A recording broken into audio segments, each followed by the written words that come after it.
Buenos días, alumnos de tercero de secundaria. Hoy hablaremos sobre la literatura española contemporánea. La guerra civil y el régimen franquista posterior provocaron una fractura cultural que afectó especialmente a la literatura. Durante las décadas de los años 40 y 50 apareció una literatura centrada en la sensación de aquella y desarraigó individual y una literatura de carácter social, comprometida con la denuncia de las injusticias. En la década de los 60 y a principios de los 70 renació el interés por la experimentación formal.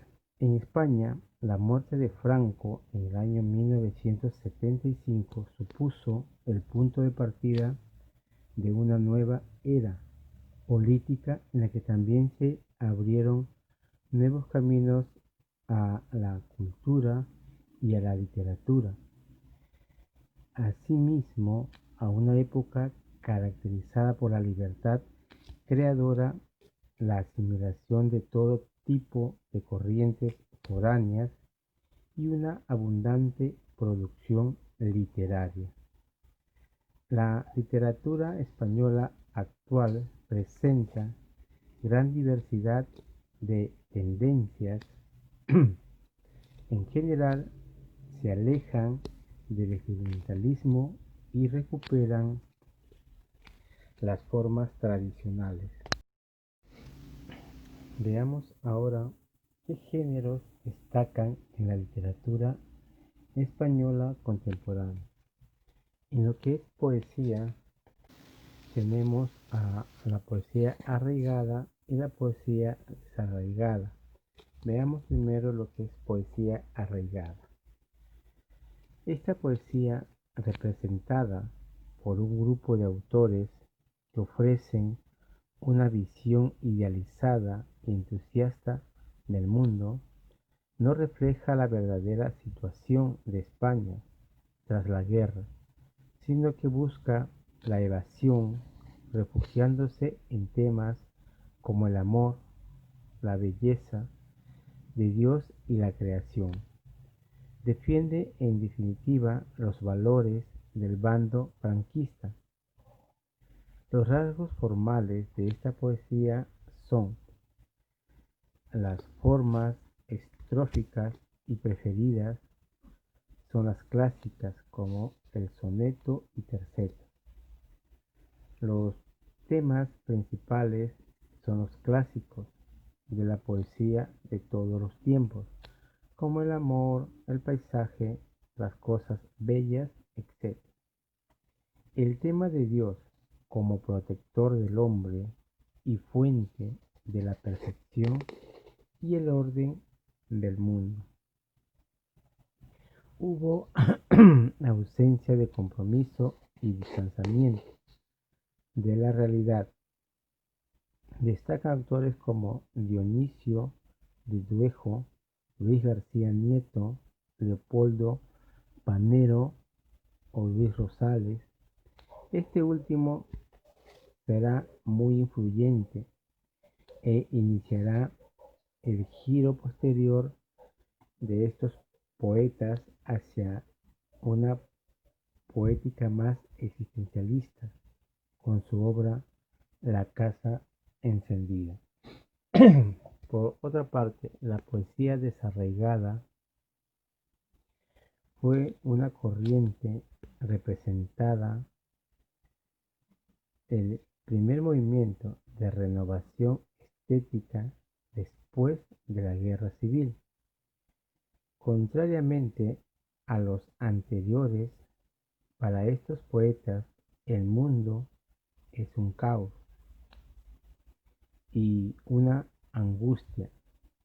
Damaso Alonso, poeta de la generación del 27, con su libro Hijos de la Ira, que lo escribió en 1944, será quien marque la línea de esta escuela, secundado por otro poeta del 27, Vicente Aleixandre, con su obra Sombra del Paraíso, que la escribió en el mismo año.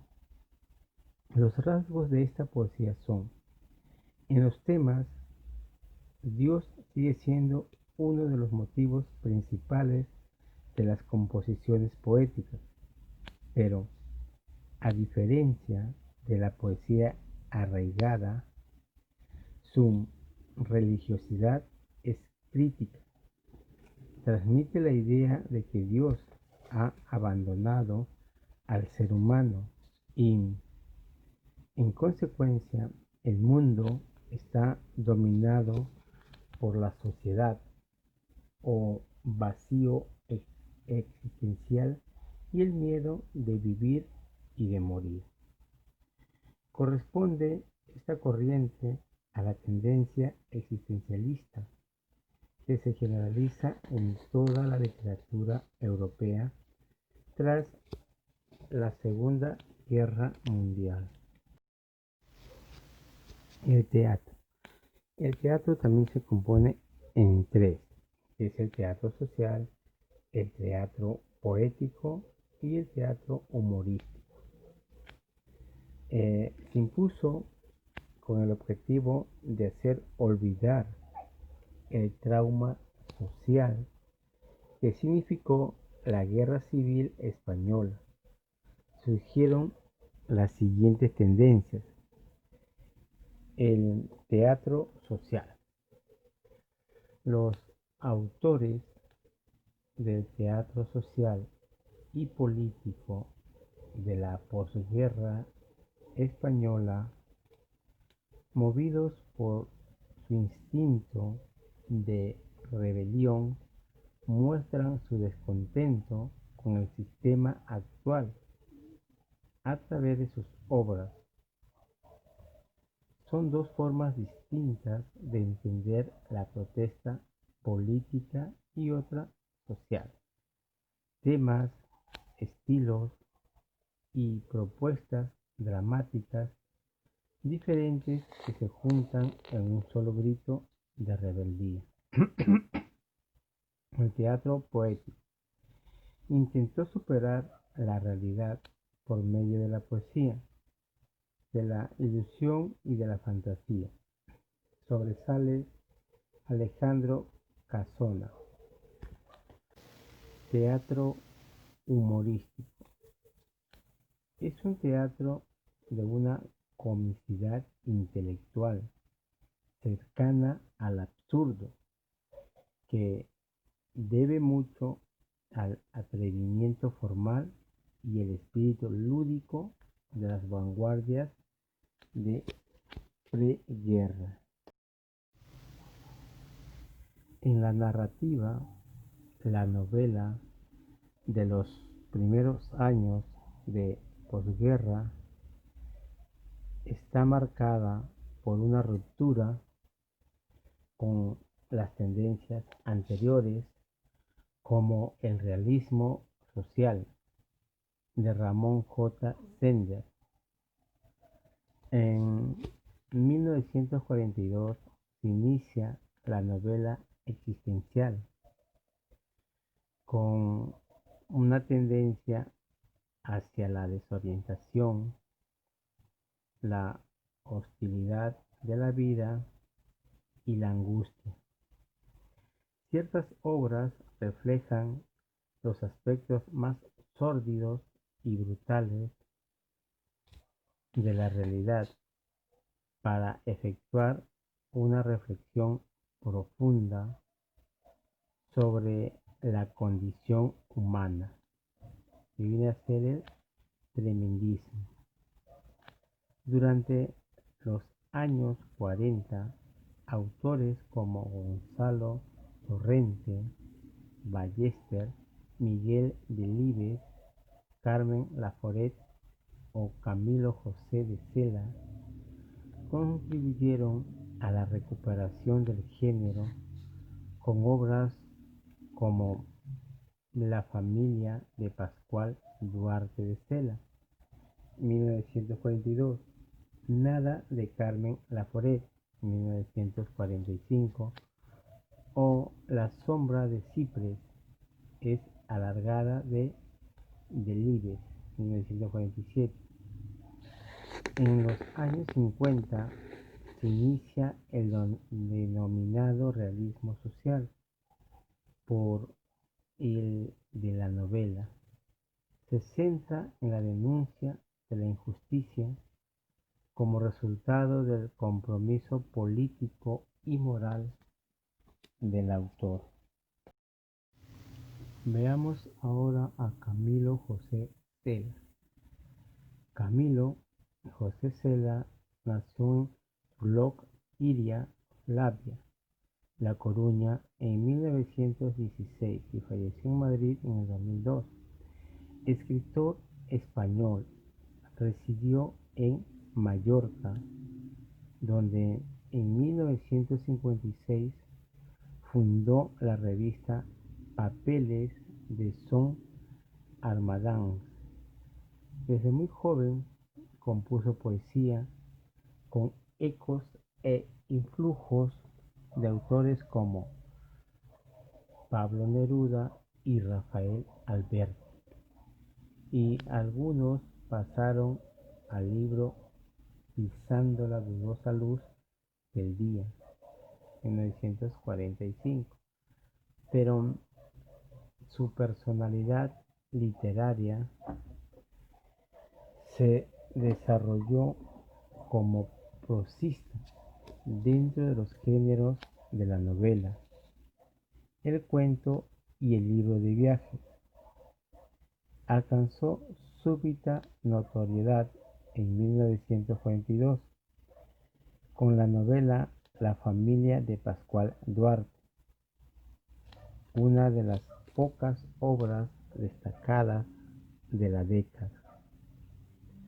Son las supuestas memorias de un campesino extremeño, autor de múltiples crímenes, que acaba en el patíbulo. La narración, escrita en una prosa desgarrada y deliberadamente tosca, se complace no sin humor en un tremendismo que cabe emparentar con el de la picaresca o el de ciertos relatos de Pío Baroja. Dentro de sus principales obras tenemos en novelas La familia Pascual Duarte, escrita en 1942, Pabellón de Reposo, 1943, Lazarillo de Tormes, 1944, y La Colmena, 1951. En poesía tenemos El monasterio y las palabras, escrita en 1945, Cancionero de la Alcarria, 1948, Tres poemas gallegos, 1957. En teatro tenemos a María Sabina, 1967. En cuentos está Esas nubes que pasan, en el año 1945, El bonito crimen del carabinero, 1947, y El gallego y su cuadrilla, 1949. La colmena, novela. La colmena es una novela realizada por el escritor español Camilo José Cela en 1951, siendo publicada en España en 1955 para evitar la censura española. Es una de las novelas más populares de este autor, testimonio fiel de la vida cotidiana en las calles, cafés y alcobas de aquel Madrid de 1943. Pero es también una amarga crónica existencial, un aire de rutina y fatalidad ha invadido la conciencia de las gentes.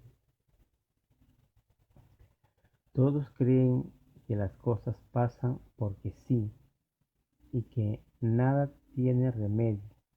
Entre la abigarrada multitud se oye el solitario zumbido de muchos seres confusos y a la deriva, como es habitual en su obra. Cela presenta la vida española sin piedad, con agria ironía y humorismo atroz. Sin embargo, de vez en cuando, un soplo compasivo alivia la áspera y dolorida realidad. Veamos ahora el argumento literario de La Colmena. La situación social que relata la obra corresponde al Madrid de la posguerra y se enfoca en una sociedad determinada con sus rasgos distintivos, su moral, sus costumbres. Los protagonistas no hacen el recorrido completo por el relato, sino que el enjambre de personajes va tomando y dejando apuntes que tejen el quehacer de la vida diaria. Abundan los seres sórdidos, despiadados, degenerados o venales. Al lado de estos se describen las criaturas desvalidas, apeladas por la vida, a quienes Cela mira con una velada ternura. La novela se puede clasificar como costumbrista, donde no se satiriza la manera de la picaresca del siglo de oro. El autor se limita a pasar la cámara por aquellos sectores sin tener en cuenta el aspecto moralizador.